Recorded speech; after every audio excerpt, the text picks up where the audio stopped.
check.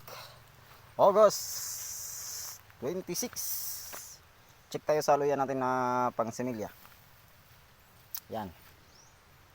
Mga 100 puno lang.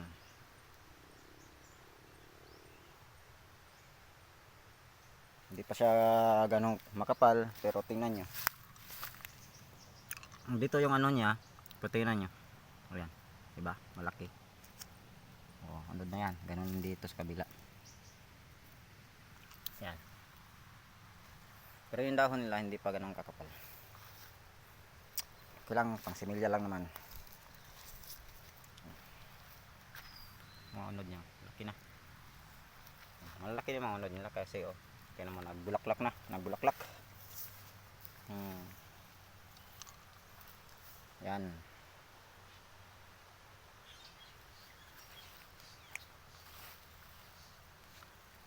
Sa preparasyon to sa susunod. Kasi pag ganito, 100, kahit sa isang puno, makasampung ano lang tayo. So, makatanim tayo uli ng 1,000 puno sa susunod na taniman. Kung 10 lang makuha natin na similya bawat puno. Pero sa na-observe natin, tayong mga nagluluya, isang puno pag na tamang alaga, nasa sobra 1 kilo o 1 kilo. Okay, palagay na natin 3/4. Makakuha tayo ng similya ng pinakamababa 20 kapiraso. So, ibig sabihin may 2,000 tayo kung 20. Mga lalaking hiwa yon 20. Pag liitan mo ang hiwa, nasa 40. O, pag liitan, ito mga hiwa ko nito kasi binili ko to 2 kilo lang ano nito. Pinabili ko sa mama ko 2 kilo. Mga liliit yung hiwa ko kasi ano na, pang similya lang. So nakahiwa ako sa 1 kilo kasi 2 kilo siya. Nakahiwa ako ng mga malapit siya mga 50. May 40 plus, may 50. So kaya umabot siya ng 100 puno. So maliliit yung mga ano ko, maliliit yung pagkahiwa ko nito. Pero ayun, ito yung mga maliliit oh.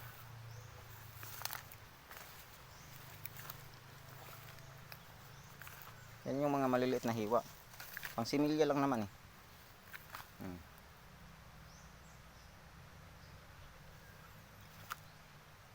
Ay ito. Tulad nito, oh. Lumalabas. Kakapunin natin 'yan. Wala na 'yan eh. Oh. Yung gagawin natin, lumalabas na yung ano natin. Ito yung similya natin. Ibig sabihin no, nakapon na 'yon.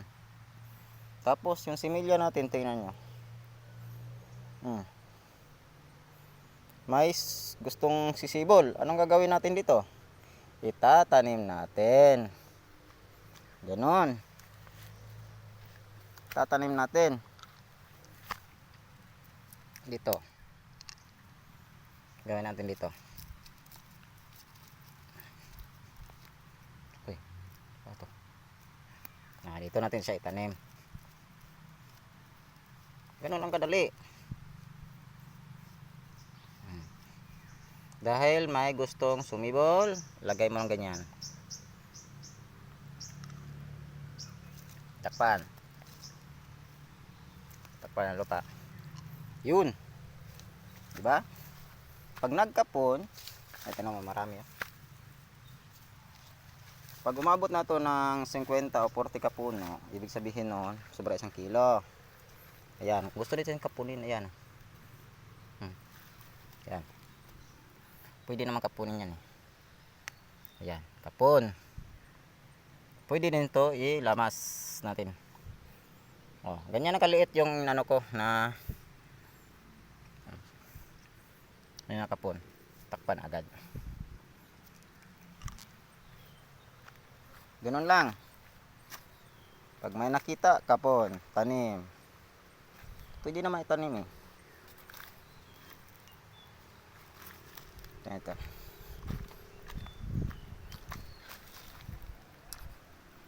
Ito.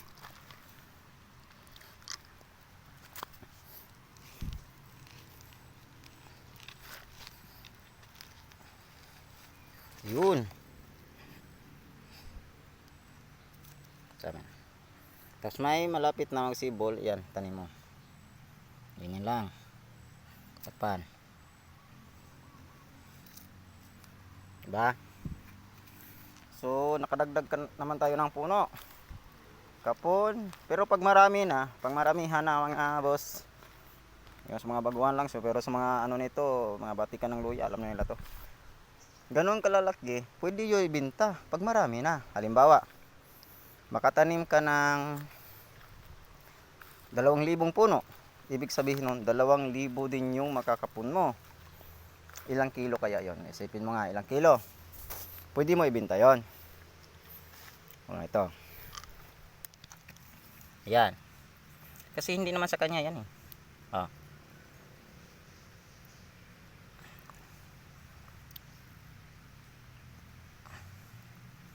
Hindi na sa kanya yan. Ano mo?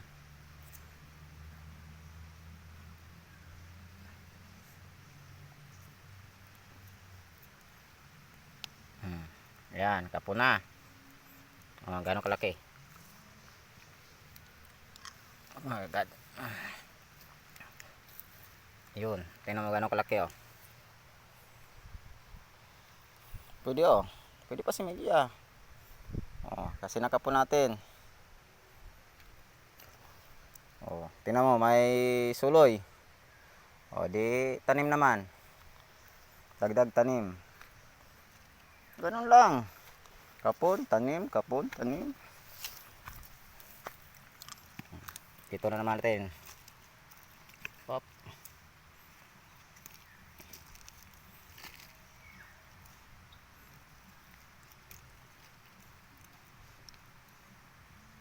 Uy, may nakapon pala rito. Siya na.